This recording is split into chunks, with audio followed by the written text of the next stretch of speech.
आत्मवंदन सगळ्यांना. खूप खूप हृदयापासून स्वागत आहे तुमच्या सगळ्यांचं आजच्या सत्रामध्ये. तुमच्या सगळ्यांना प्रेम आणि प्रकाश आणि आपल्या सगळ्यांकडून महाअवतार बाबाजींचे आपण खूप आभार व्यक्त करू. आपल्या संपूर्ण सामूहिक चेतनेतून महाअवतार बाबाजी आणि पितामहा पत्रीजी यांच्या प्रकाशाला, यांच्या चेतनेला आपण सगळेजण प्रणाम करू. आपल्या सगळ्यांची कुलदेवता, इष्टदेवता, सद्गुरू,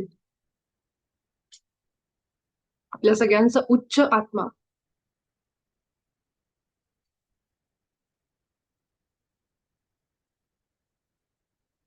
या ब्रह्मांडातील सर्व दिव्य शक्ती, ही पृथ्वी माता,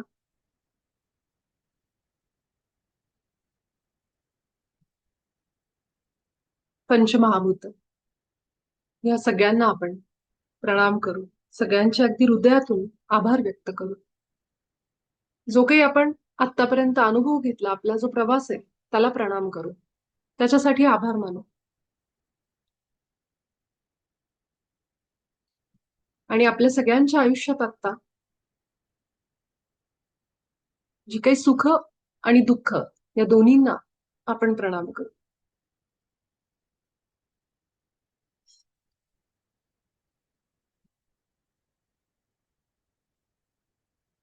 हळूहळू आपलं लक्ष आपल्या श्वासांवर घेत शरीराची पूर्ण जाणीव होऊ द्या.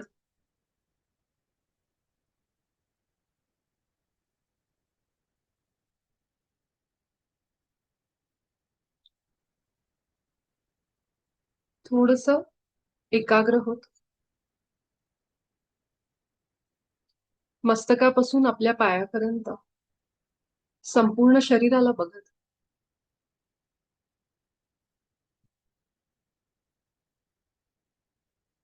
आपल्या डोळ्यांच्या पुढचा अंधार बघत,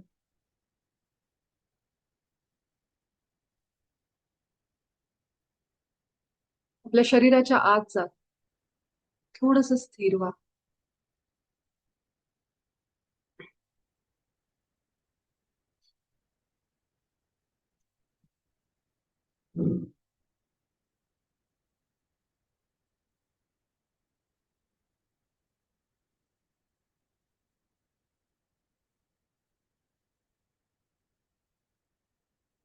आणि आता पुन्हा या सत्रामध्ये जॉईन व्हा.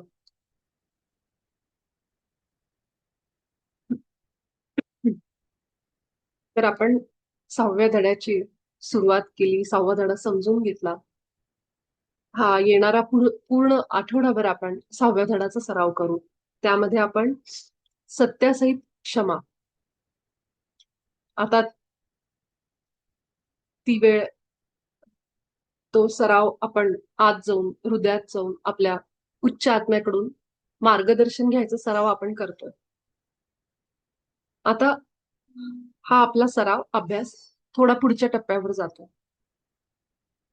आता आपल्या दैनंदिन आयुष्यात ज्या गोष्टी आपल्याला त्रास देतात, त्या गोष्टींबाबत आपण अधिक जागृत होऊन त्याच्यासाठी मार्गदर्शन मिळवून कसा आपल्या आयुष्यात आनंद आणायचा, कसं आपण ईश्वरी प्रतिमेत असणाऱ्या व्यक्तीचं जीवन जगायचं, ह्याच्याकडे पुढे पुढे जातोय.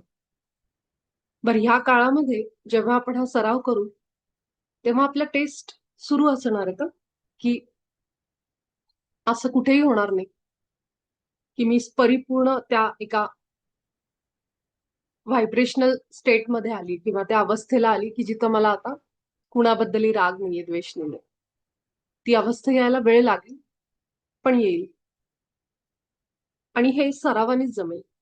त्यामुळे ह्या दरम्यान जर आपल्या मनात अशी कुठलीही भावना आली जी ईश्वरी गुणांमध्ये नाहीये, जे की होतं आपल्या बाबतीत, तर लगेचच स्वतःला दोष द्यायचा नाही किंवा हरून जायचं नाही, मला जमत नाहीये म्हणून.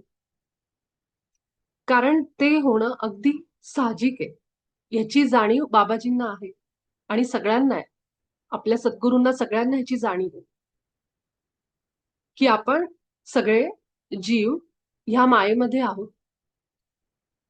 आणि जे काही आत्तापर्यंत आपले प्रसंग आपल्या आयुष्यात घडले आणि आत्ता सुद्धा घडतायत, जी लोक आपल्या सोबत आहेत आणि आपण प्रत्येक गोष्टीला रिॲक्शन देतो, प्रतिक्रिया आपल्या उमटतात आपल्या मनामध्ये. जसा पाण्यामध्ये दगड टाकल्यानंतर त्याचे तरंग असतात, त्याप्रमाणे ह्या प्रतिक्रिया सतत आपल्या मनामध्ये येत असतात. कितीही आपण इथं ऐकलं, सराव करायला लागलो, तरीही त्या दरम्यान, प्रवासादरम्यान ह्या गोष्टी होणारच आहेत. त्यामुळं कुठेही हरायचं नाही. असं म्हणायचं नाही, की ह्याच्याने माझ्या स्वभावात काही फरक नाही पडत असं मला वाटतंय. मला अजून पण राग येतोय. मला अजूनही अ, कुणाबद्दल तरी द्वेष वाटतोय. हे तुम्हाला समजतंय ह्याचा अर्थ तुम्ही घट्ट आतल्या उच्च स्वशी जोडलेले आहात, असा अर्थ आहे त्याचा. ह्याची सकारात्मक बाजू आहे ही. जो माणूस निद्रिस्त अवस्थेत असतो त्याला कधीच समजत नाही, की माझ्या मनामध्ये काय विचार सुरू आहेत, काय भावना येतायत. कधीच त्याला समजत नाही. कारण जागृती नाहीये आपल्या स्वतःविषयी. समोरच्या 10 लोकांना जज करायला तयार असतात. त्यांचं हे चुकलं, त्यांचं ते चुकलं, हा माणूस असा आहे, तो माणूस तसा आहे. पण स्वतःच्या आतमध्ये काय आहे किंवा मला कशामध्ये सुधारणा करायची आहे, हे त्यांना समजत नाही. त्यामुळं आपल्या मनामध्ये जर विचार येत असतील, की मला समजतंय, की मी युनिफाईड करतीये, मी ध्यान करतीये, मी अजून कुठल्या उपासना करतीये, पोथी वाचतीये, नामस्मरण करतीये, पण माझ्या मनामध्ये, माझ्या विचारांमध्ये अजून बदल नाहीये. असं जर तुम्हाला कुणाला वाटलं, तर ते साईन आहे. स्वतःचं अभिनंदन करा त्यासाठी. ना की माझ्यात बदल पडत नाहीये, होत नाहीये म्हणून मी आता ह्याच्यातून बाहेरच निघून जाते. हे ज्याला समजतं, तो जागृत होतोय. अवेकनिंग यालाच म्हणतात. अवेकनिंग, जागं होणं. तर इतकी वर्ष जसं बाबाजींनी काल धड्यात लिहिलं होतं, की द्वेषाचे आपण गुलाम बनून राहिलो. का राहिलो गुलाम? गुलाम कधी बनतो माणूस? पिंजऱ्यातला वाघ किंवा एखाद्या प्राणी संग्रहालयामध्ये असणारे प्राणी, तिथं झाडी वगैरे असतात. सगळं असतं. एक सोय केलेली असते. त्यांना वाटावं, की हे आपलं घर आहे म्हणून. पण असतात ते कैदच. त्यांना बघायला तिकीट असतात. लोकं असे ओपन सफारी वगैरे असतात ना. ते आतमध्ये त्यांच्यासाठी सगळं केलंय मान्य आहे. पण त्यांना एक बॉर्डर आहे, सीमा आहे. आतमध्ये सगळं असल्यामुळं अवेलेबल खाण्याच्या गोष्टी, पिण्याच्या गोष्टी, पाणी आहे तिथं, सगळं आहे त्यांच्यासाठी. जसं एखाद्या जंगलामध्ये हुबेहूब तसं आतमध्ये आहे. त्यामुळे त्या प्राण्यांना वाटतं, की आपण फ्रीच आहोत. हेच आमचं घर आहे. त्यांना ह्याची कल्पना नाहीये, की त्या एवढ्या मोठ्या विस्तीर्ण जगामध्ये एकाच चौकटीमध्ये, एका झूमध्ये, प्राणी संग्रहालयामध्ये त्यांना ठेवलंय. कारण आतली रचना अशी केलेली असते, की त्यांना वाटावं, की तुम्ही ओपन आहात, ओपन जागेत राहतायत, फ्री राहतायत, स्वातंत्र्यात आहात. म्हणून त्या प्राण्यांना हे कळत नाही फरक. त्यांना ते आतलं जीवन छान वाटतं. खायला मिळतंय, प्यायला मिळतंय. अजून काय पाहिजे? ही जागृती त्यांच्यात नाहीये, की आपण जरी अशा सारख्या दिसणाऱ्या त्या जगामध्ये आहोत, पण अजून आपण कैदेतच आहोत. आपल्याला अजून बाहेरचं जग माहीतच नाहीये, जे माझ्या डोळ्याआड आहे. जन्मापासून आपण जिथं वाढलो, ज्या विचारांमध्ये वाढलो, आपण तेच खरं समजतोय. पण जसं स्वामी विवेकानंदांचं एक वाक्य माझ्या समोर आलं, की जे सत्य आहे ना, ते कम्फर्टेबल नाहीये. सत्य जे आहे ते कायम बोचरं आहे. त्रास देणारं सत्य आहे आपल्याला. जे मला वाटतंय, की मला बाहेरून कोणीतरी त्रास देतंय. ह्या माणसांमुळे माझ्यावर अन्याय झालाय. हे जे आपले विचार आहेत हे कम्फर्टेबल आहेत, आरामदायी आहेत. पण जेव्हा मला समजतं, की मी माझ्या आयुष्यात माझ्या सगळ्या सुखाची, दुःखाची, सगळ्याची जबाबदारी माझी आहे. तेव्हा ते सत्य खूप त्रास देतं आपल्याला. जे स्वामी विवेकानंदांच्या त्या वाक्यामध्ये मला ते इतकं आवडलं ते वाक्य, की जे सत्य आहे ते कायमच अस्वीकार करण्यासारखं त्रास देणार आहे. ते कम्फर्टेबल नाहीये, जे आपल्याला ऐकावंसं वाटतं, असं नाहीये. त्याप्रमाणे जसे ते प्राण्यांना जसं वाटतं ना की हेच सत्य आहे, एवढ्याच ह्याच्यात आपण आहोत, तशी आपली परिस्थिती आहे का बघायची. की मी जे विचार करते सतत दुसऱ्यांबद्दल, ह्याला जज करणं, ह्याच्याबद्दल असं बोलणं, हे करणं, हेच आयुष्य द्वेषाचं, रागाचं, त्या आयुष्यामध्ये आपली जडणघडण झाली. त्या आयुष्याला आपण सत्य समजून त्याची गुलाम बनून राहिलो. पण ज्या क्षणी माणूस जागा होतो आतून, त्याला दिसतं की माझी जी काही मी उपासना करतोय, जे काही मी बाकी सगळ्या गोष्टी करतोय, ते करताना मला आनंद नाहीये आतमध्ये, सुख नाहीये, शांतता नाहीये, समाधान नाहीये. आणि असलं तरी क्षणिक आहे, क्षणिक आहे. तेवढ्यापुरतंच. तेवढा काळ मी जेव्हा नामस्मरणात असते, मी जेव्हा काहीतरी ऐकत असते, पोथी वाचत असते, तेवढा वेळ मी त्या परमात्म्याच्या जवळ असल्यासारखं मला वाटतं. तिथून बाहेर आले, माझ्या संसारात आले, काही गोष्टी कानावर पडल्या, कुणाचं तरी काहीतरी बोलणं ऐकलं, कुणाचा तरी विचार आला, की संपलं. भूतकाळ आठवला, भविष्याची चिंता वाटली, की हे जे आपण इतक्या वेळ वाचलं होतं, केलं होतं, ती अवस्था संपते. आणि पुन्हा आपण त्या भोवऱ्यात सुरू झालं मनाचं चक्र. ही अवस्था म्हणजे गुलामीची अवस्था आहे. कशासाठी मी ह्या शरीरात येऊन हे सगळं सहन करायचं? जरी ह्या प्रवासादरम्यान आपल्याला द्वेष वाटला, राग वाटला, निराशा वाटली, तरी सुद्धा तो अंधार आपलाच आहे. त्यामुळे त्याला नाकारायचं नाही. आणि उलट आनंद व्यक्त करायचा, की मला आता माझ्या भावनांबाबतीत मी जागृत झाली, की सतत येणारे विचार जे मला आधी कळायचे सुद्धा नाही. ह्याचा द्वेष झाला, ह्याचा राग झाला, ह्याचं आठवला चेहरा, ह्याच्याबद्दलची जुनी भांडणं आठवली, की जे मनातून खवळून निघायचं सगळं, ते पुन्हा व्हायला लागलं. म्हणजे ती सायकल तुम्हाला परत पकडून ठेवते, परत जखडून ठेवते. होऊन त्याला कितीतरी वर्ष लोटलेली असतात. किंवा नुकतीच जरी घटना तर पुन्हा पुन्हा आठवून आपण त्या भोवऱ्यात इतके अडकतो. मग विचार करा, की ज्याच्याबरोबर आपला राग आहे, भांडण आहेत, त्या माणसाबद्दल आत्ता आपल्याला ह्या परिस्थितीमध्ये काय त्याचं चालू आहे माहित नाहीये. आणि त्याच्याबद्दल आपण विचार पण नाही केला पाहिजे. माझं आयुष्य काय आहे? खरंच मी नरकात आहे, याचा अर्थ.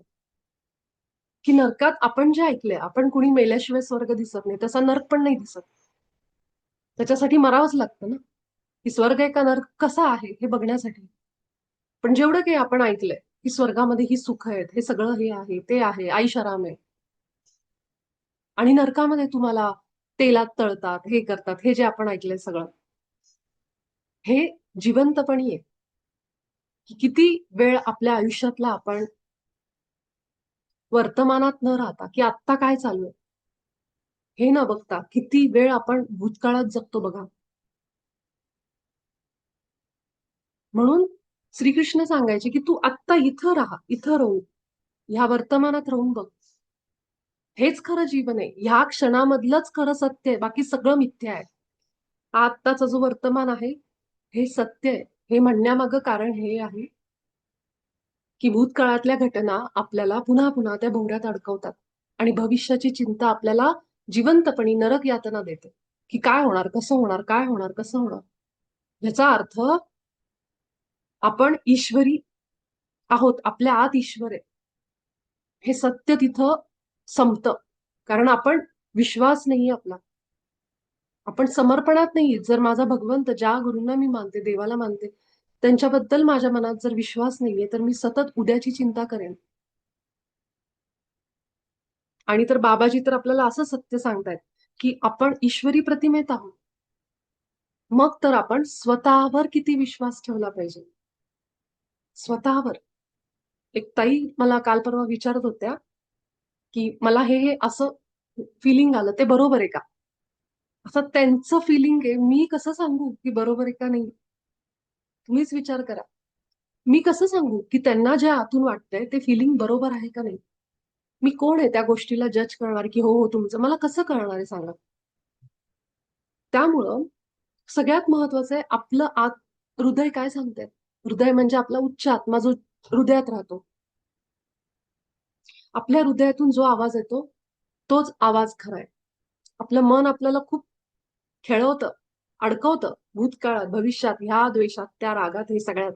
म्हणून आता आपण मनाकडून हृदयाकडे चाललोय. हा आपला जर्नी आपल्या हृदयातला आहे. ही खूप झालं मनाची गुलामी. आता आपण हृदयात चाललोय, आपल्या आत्मस्वरूपात चाललोय, उच्च आत्म्याला भेटतोय आपल्या. आणि ते काय सांगते, दिल क्या कह रहा है मेरा, है ना? त्यामुळं बऱ्याचदा असं म्हणतात, अरे हृदयात येणं म्हणजे इमोशनल, भावनांमध्ये अडकणं, भावनिक होता तुम्ही फार, किंवा हे होता. पण तेच खरं बोलतं. मला काय वाटतंय हे महत्वाचं. मला काय करायचंय, माझं हे काय, गरज काय. मला पैसा मिळवायचा, मान्य, मला नोकरी करावी लागतीये. पण हृदय वेगळंच सांगतंय की तुझ्याकडे ही कला आहे. मग डोक्याचं ऐकायचं का हृदयाचं? हे नेहमी गोंधळ असतो आपला. पण यामध्ये जेव्हा आपण हृदयाचं ऐकतो त्या गोष्टी, भलेही त्यात सुरुवातीला आपल्याला असं वाटतं, अरे माझं चुकलं का काय, चुकलं का काय. पण पुढे जाऊन कळतं की ते निर्णय आपल्या आत्म्याचे, आत्मा आपल्याला सांगत होता. जे माझं आतून फिलिंग येतं ना, मला हे वाटतं करावंसं, ते केल्यावर बघा तुम्ही काय आनंद असतो. प्रत्येक वेळी तो पैशात नाही मोजायचा. की काही गोष्टी जेव्हा आपण करतो ना, त्याचा रिटर्न मध्ये बदल्यात पैसा नाही मिळत आपल्याला. पण जे समाधान आणि सुख आहे ना त्याच्यात मिळणारं, ते पैसे देऊन सुद्धा तुम्ही कुठल्या बाजारातनं विकत नाही घेऊ शकत. ह्याच्यासाठीच आपण ह्या शरीरात येतो. एखाद्याला असतं की कुठेतरी जाऊन मदत करावी, खूप इच्छा असते. आणि जेव्हा तो व्यक्ती ते करतो ना, त्याचा आत्मा, त्याचा प्लॅन तसाच असतो. आणि ते केल्यानंतरच त्याला सुख मिळतं, खरं समाधान मिळतं. म्हणून प्रत्येक गोष्ट पैशात न बघता, बऱ्याच लोकांना जेव्हा केवळ समाधानासाठी, सुखासाठी जेव्हा ती लोक ते काम करतात, तेव्हा त्यांच्या अडचणी कमी होतात. आणि उलट जिथं नोकरी आणि बिझनेस त्यांचा असेल, त्याच्यामध्ये जास्त भरभराट व्हायला लागते. कारण तुम्ही हृदयाचा ऐकताय, आत्म्याचा पाथ, मार्ग तुम्ही निवडलाय. मग तुमचं फायनान्शियल कंडिशन चांगली होणारच. सुरुवातीला तुम्हाला अडथळे येतील, पैसा नाहीये तितका. पण मी हे काम करतोय, त्याच्यात मिळत नसेल. पण जे सुख आहे ना त्याच्यामध्ये, त्यातून तुमचे सगळे आयुष्यातले ज्या गोष्टी आहेत, आरोग्य, सगळं सगळं, आतून येणारा तो आनंद, हे सगळं तुम्हाला दिसेल की वेगळंच झालंय माझं आयुष्य. अशी किती लोक आहेत आज, जे जॉब सोडून वेगळ्याच मार्गाला लागली, हृदयाचं ऐकणारी. भलेही त्यांना ह्या जगामध्ये लोक त्यांना प्रॅक्टिकल फुल म्हणत असतील, इमोशनल फुल म्हणत असतील, की तुम्ही प्रॅक्टिकली विचार नाही करत आहात, तुम्ही इमोशनल होत आहात. पण त्या व्यक्तीलाच माहिती की त्याला त्यातून काय आनंद मिळतोय. तर ह्यामुळं ह्या सगळ्या गोष्टी आपल्याला सत्यासहित क्षमा करणे ह्याच्यामध्ये पुढे जाऊन जाणवायला लागतील. आणि एक वाक्य लक्षात घ्या बाबाजींचं, की हे पुस्तक वाचन नाहीये ना, आपल्याला सरावानी ह्या गोष्टी समजणार आहेत. मग सराव म्हणजे काय? रोजच्या आयुष्यात अनुभव जगणं. त्यातलं एक वाक्य कुठे मला वाटतं प्रस्तावनेत आहे का एकीकृत मध्ये, नेमकं मला आठवत नाहीये. तर जेव्हा रॉजर सर जे आहेत, ज्यांनी हे पुस्तक चॅनल केलं, ते सांगतात की हे पुस्तक वाचून तुम्हाला आत्मसाक्षात्कार नाही मिळणार. ह्या पुस्तकातून समजून घ्या. आणि तुमच्या आयुष्यामध्ये तेव्हा तुम्ही जे अनुभव आहेत ना, जे काही अनुभव असतील, चांगले वाईट जे असतील, ते तुमचा आत्मसाक्षात्कार आहे. ते अनुभव म्हणजे जगणं खरं खरं. नुसतंच आपण पुस्तक वाचत बसलो दिवस दिवस, आणि बाहेरच्या जगामध्ये गेल्यानंतर आपण त्या गोष्टी वापरल्याच नाहीत, त्याचा ऍप्लिकेशनच केलं नाही, प्रॅक्टिकल त्याचं नाही तुम्ही फॉलो, नुसतीच थेअरी चालली, ऐकतोय वाचतोय सगळं हे चालू आहे. पण जेव्हा प्रत्यक्ष ती परिस्थिती येते, तिथं मला काय अनुभव येतो, मग मी काय प्रतिक्रिया देते आता, मग मी अजूनही आत्मस्तराला म्हणजे स्थितप्रज्ञ झालीये का, अजून माझ्यामध्ये ते आलंय का मी अजून रिॲक्शन देते, हे स्वतःला जाणून घेणं, हे म्हणजे आत्मसाक्षात्कार आहे.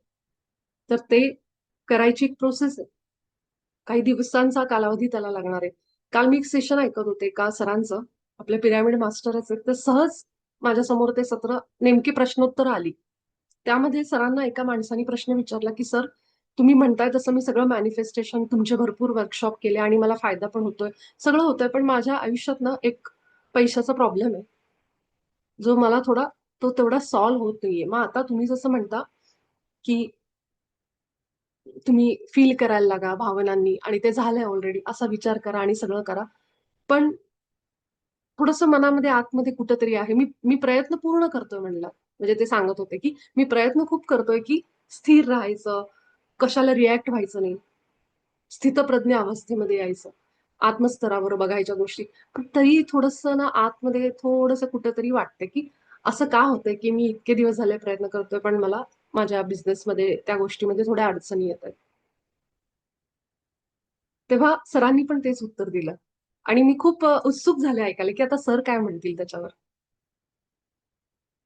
तेव्हा सर पण हेच म्हणत होते, की जरी तुमच्या मनात असा विचार आला, ठीक आहे? तर त्या विचाराला आल्या-आल्या असं लगेच तुम्ही असं समजू नका, की "अरे, माझं काही चुकलं का काय? मी असा विचार केला." ह्या सगळ्या गोष्टी ह्या प्रक्रियेचा भाग आहेत आणि हे शिकत-शिकत, समजून घेतच आपण त्या एका अवस्थेला जातो, जिथं आपल्याला आतूनच आनंदाचा झरा, तुकोबा महाराज म्हणतात, जसं आनंदाची डोही, आनंद तरंग, ते आपोआपच यायला लागतं आपल्याला. असं कुणाचं वाटत नाही, की आता ह्या माणसाने मला छान म्हणावं. ह्या अपेक्षा शून्य होतात. कारण आपण हृदयात गेलोत आता. हृदयात साक्षात भगवंत आहे आपला. आपला आत्मा आहे हृदयात. त्यामुळे जिथं आपण त्याच्याशी जोडले जातो ना, त्याच्यासारखं सुख नाहीये मग. आणि ही वेळ यायला प्रोसेसला वेळ लागते. अजूनही एक-एक दिवस आपण ह्या गोष्टी शिकतो. तर तो पूर्ण प्रवासच महत्वाचा आहे आपल्याला. तिथं आपण नंतर कुठे जाऊ, तिथे जाऊ. पण ह्या प्रवासामध्ये आपण किती उत्साहाने सगळं समजून घेतो, किती छान सराव करतो, आनंदाने. कुठेही त्याचं बर्डन घेऊन नाही, "अरे मला हे नाही होत मला ते" सगळं सोडून द्या. आपल्या उच्च आत्म्याचं नाव जे आलं नाहीये किंवा संकेत आला नाही, ह्याचे पण टेन्शन घ्यायचं नाही आपण अजिबात, जर कुणी असं घेत असेल तर.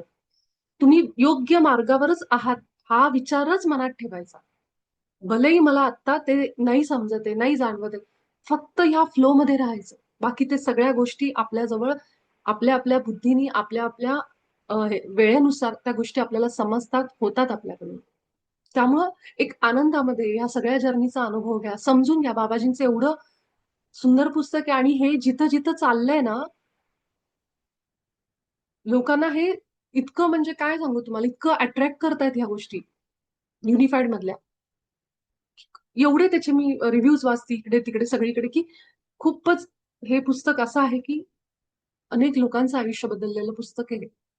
त्यामुळे फक्त आनंद घ्या, की काय सांगतायत, आपण काय करू शकतो, आपल्या आयुष्यात काय-काय गोष्टी वापरू शकतो. लगेच त्याचं झालं नाही, की मग निराश न होता, न हारता, न थांबता रोज थोडे-थोडे आपले सराव सुरू ठेवायचे या जर्नीमध्ये.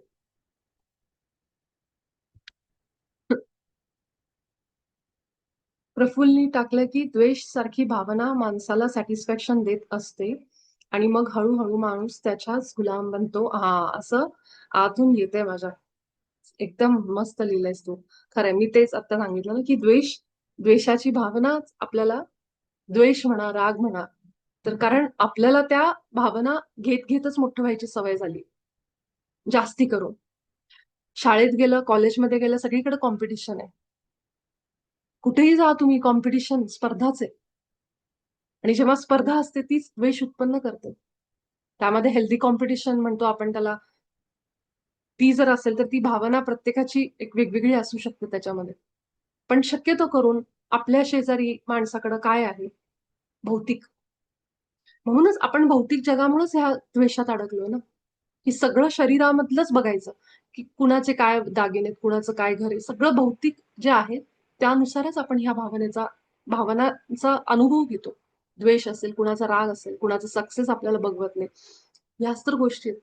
त्यामुळं ह्या गोष्टी आपण करताना किती जागृत राहिलं पाहिजे, की जेव्हा आपण त्या द्वेषामध्ये जातो, तेव्हा आपण तीच एनर्जी स्वतःच्या आयुष्यात आणतो आणि स्वतःचंच नुकसान करून घेतो.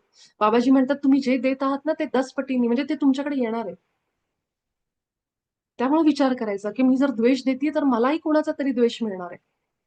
हे नक्की. त्याच्यातनं सुटका नाहीये. मी जर कुणाला जी कुठली एनर्जी पाठवते, ती माझ्याकडे येणार म्हणजे येणार. मग मी जर प्रेम पाठवायला लागले, तर माझ्याकडे काय येणार आहे? मग आपण ह्या विचाराने का होईना जागे व्हा, की जे काही माझ्याकडून जात आहे ते सगळं मला रिटर्न मिळतंय. कुठल्या तरी रूपाने. असं नाही की त्याच माणसाने मला तसं वागणूक द्यावी. कुणीतरी वेगळाच येतो आणि ती फसवणूक करून जातो. कारण जे आपण काल बघितलं की ती पात्र आपण अभिनय जी करत असतात ना, हेच असतं ते, की एनर्जी एक्सचेंज. काल मला दीपालीनी पण खूप छान प्रश्न विचारला, तो मी उद्या डिस्कस करेन. पण हेच असतं एनर्जी एक्सचेंज. मी जर आता बसल्या बसल्या नीलमच्या बाबतीत काहीतरी विचित्र विचार केला, की तिला हे मिळालंच नाही पाहिजे, अशी माझी इच्छा आहे. कशाला तिला मिळतं ते काहीतरी अशी एखादी गोष्ट भौतिक सुखामधली. कुठून तरी ती एनर्जी माझ्याकडे येणार आणि मला सुद्धा त्याच्या कामामध्ये अडथळे येतात. मग आपण म्हणतो, कसं काय माझं हे काम नाही होते, काय माहिती? खूप अडथळे येतात. कुठून येते ती एनर्जी माझ्याकडे मग? मग जे काही आपल्याला एखादा माणूस येईल, तो त्रास देईल, काहीतरी आपलं काहीतरी हरवेल, काहीतरी होईल. मग जे मी तिला फील करत होते ना तिच्या बाबतीत, की तिचं असं होऊ नये, तिला हे मिळू नये. सेम माझ्या कामामध्ये अडथळे आल्यावर मला दुःख होतं. का असं होतंय? का नाही होते हे काम? का माझ्या घरच्यांची ही कामं नाही होत आहेत? काही असू दे मग. कुणाचं लग्न जमत नाही, कुणाचं काही होत नाहीये, कुणाचे काही जी अडलेली कामं आहेत ना, ती अशी एनर्जी असते, की आपल्याकडूनही कधीतरी कुणाला दिली गेली असते. त्यावेळी ती कुठल्यातरी रूपाने आपल्या आयुष्यात ते दुःख राहतं. त्याचं आपल्याला दुःख वाटत राहतं. आणि तीच एनर्जी असते ती, जी कुणीतरी माणूस कुठल्यातरी रूपाने आपल्याला देत असतो.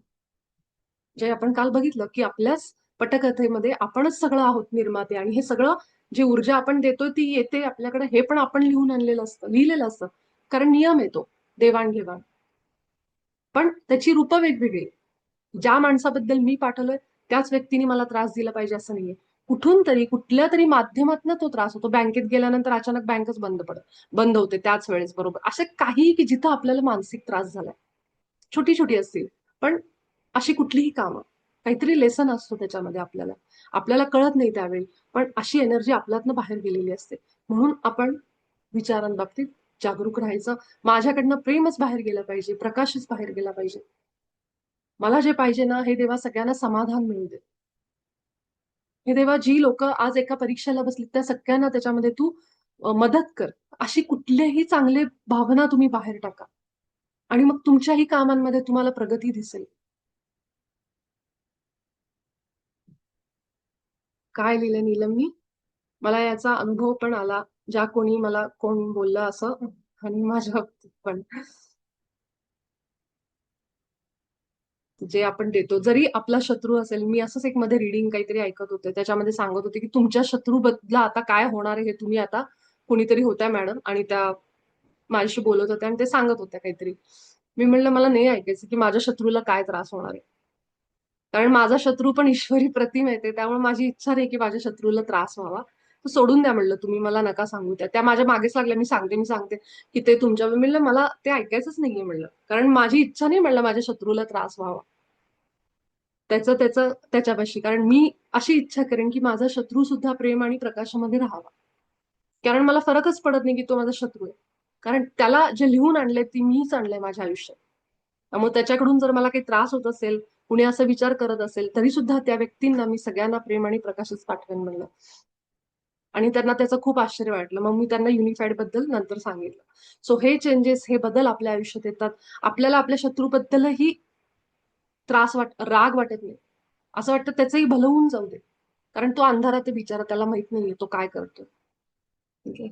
तर आपण ह्याच नोटवर आपलं आजचं 6व्या धड्याचं छोटंसं आपलं एक 10 मिनिटाचं आपलं ध्यान घेऊ. ज्याच्यामध्ये तुम्हाला एक आयडिया येईल, की आपण हे कसं करायचंय आणि उद्या आपण ह्याच्यावर एक पूर्ण व्यवस्थित एक ध्यान करू.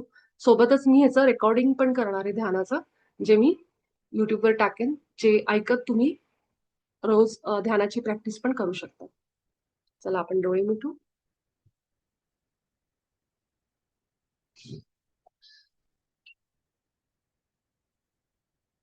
आणि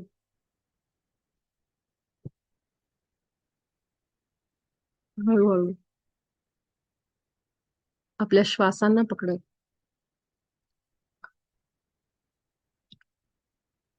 आपल्या शरीराची जाणीव करून घेऊ सगळ्यात आधी.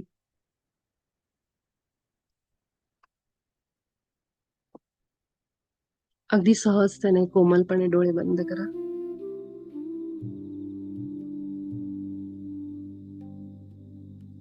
आणि स्वतःच्या ईश्वरी प्रतिमेत स्वतःला अनुभवण्यासाठी तयार व्हा.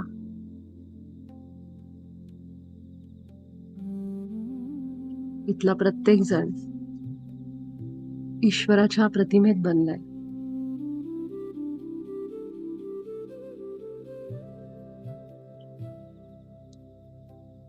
अति सहजतेने आपले येणारे जाणारे श्वास बघत आपल्या हृदयामध्ये उतरा. छातीचा मध्यभाग हळूवार सहजपणे फील करा.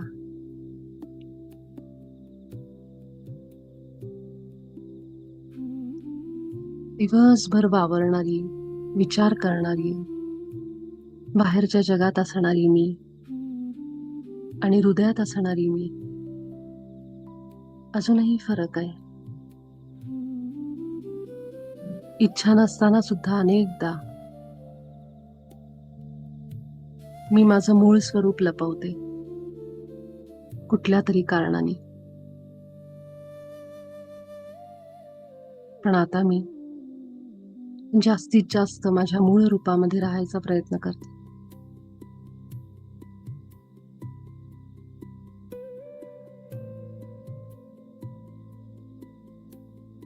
आपल्या हृदयामध्ये ही शांतता,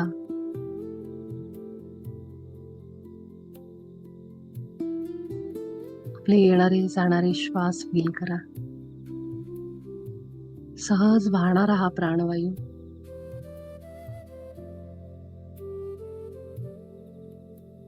जो अगदी आत जातोय,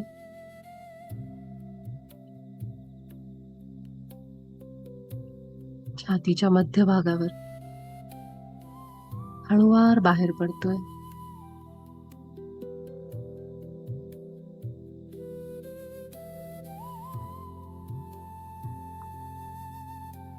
मी ईश्वराच्या प्रतिमेत बनले, त्यामुळे ईश्वराचे सगळे गुण आणि विचार माझ्यात आहेत, माझेच आहेत. माझा ईश्वर ज्याप्रमाणे विचार करतो मी सुद्धा तोच विचार करते. माझी निर्मिती सुद्धा ईश्वराच्याच एका विचाराने झाली. मी माझ्या ईश्वराचं मॅनिफेस्टेशन आहे. त्यांनीच मला प्रकट केलंय त्याच्या विचाराने. म्हणून माझे सगळे विचार त्याच्याप्रमाणेच अगदी सारखेत. त्याचे सगळे गुण माझ्यात आहेत. प्रेम, प्रकाश, आनंद, उत्साह, समाधान, क्षमा, निस्वार्थी प्रेम, कोमलता, सहजता, सगळं माझं आहे. मी तशीच आहे.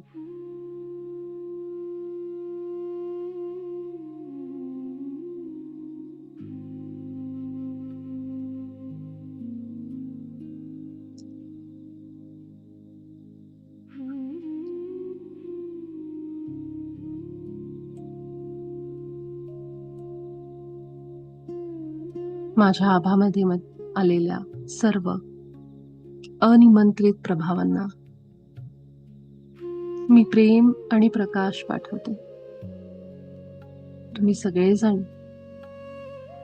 ईश्वराच्याच प्रतिमेत बनलात आणि तुम्ही स्वतः प्रेम आणि प्रकाश आहात. तुम्हाला आता भीती वाटत नाही. तुम्ही स्वस्थ आहात, निरोगी आहात. तुमच्यापैकी प्रत्येकाकडे जाण्यासाठी एक आदर्श स्थान आहे.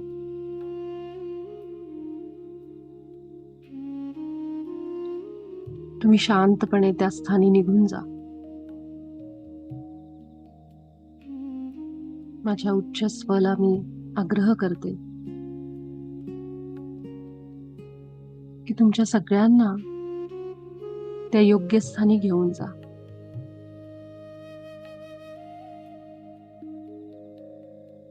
आणि माझी आभा माझ्या उच्च स्वला सोडून बाकी सगळ्यांसाठी बंद करते. आपल्या हृदयामध्ये ईश्वराच्या एक एक रचनेसाठी प्रेम अनुभव करा. आपला उच्च स्व ज्याने आपल्याला हा मार्ग दाखवला, आपला भगवंत परमात्मा, आपण स्वतः, आपल्या आयुष्यात असणारी सगळी लोक, संपूर्ण सृष्टी, सगळ्यांबद्दल प्रेम. आपण सगळे जोडलेले आहोत प्रेमाने, आत्ताही, ह्या क्षणाला.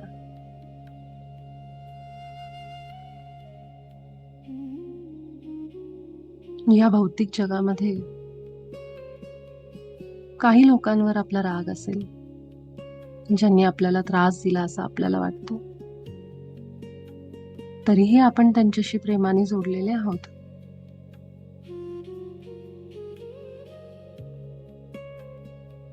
अशा सगळ्या लोकांना क्षमा करण्यासाठी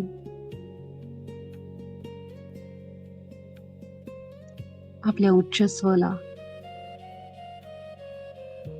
म्हणा, हे उच्च स्व, तुम्हाला अशा सगळ्या लोकांची नावं दे, त्यांचे चेहरे माझ्या डोळ्यासमोर आण, ज्यांना मी क्षमा करणं गरजेचं आहे.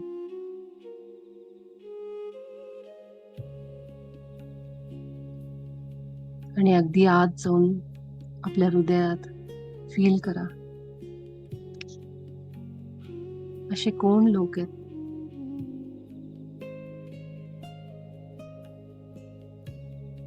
ज्यांच्याबद्दल माझ्या मनात राग आहे. अगदी हृदयातून आठवा त्यांना, कोण आहेत.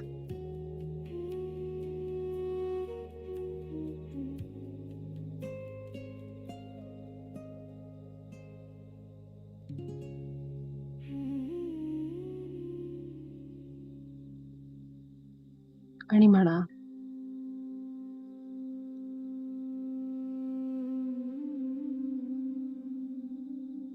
की तुम्ही सगळेजण मला कोणतेच नुकसान पोहोचवू शकत नाही. माझ्या पूर्णत्वाला संपवू शकत नाही, हे मला माहिती आहे. तरीही मी तुम्हाला क्षमा करतो आणि माझ्या हृदयातून वाहणारं हे प्रेम आणि प्रकाश पाठवतो.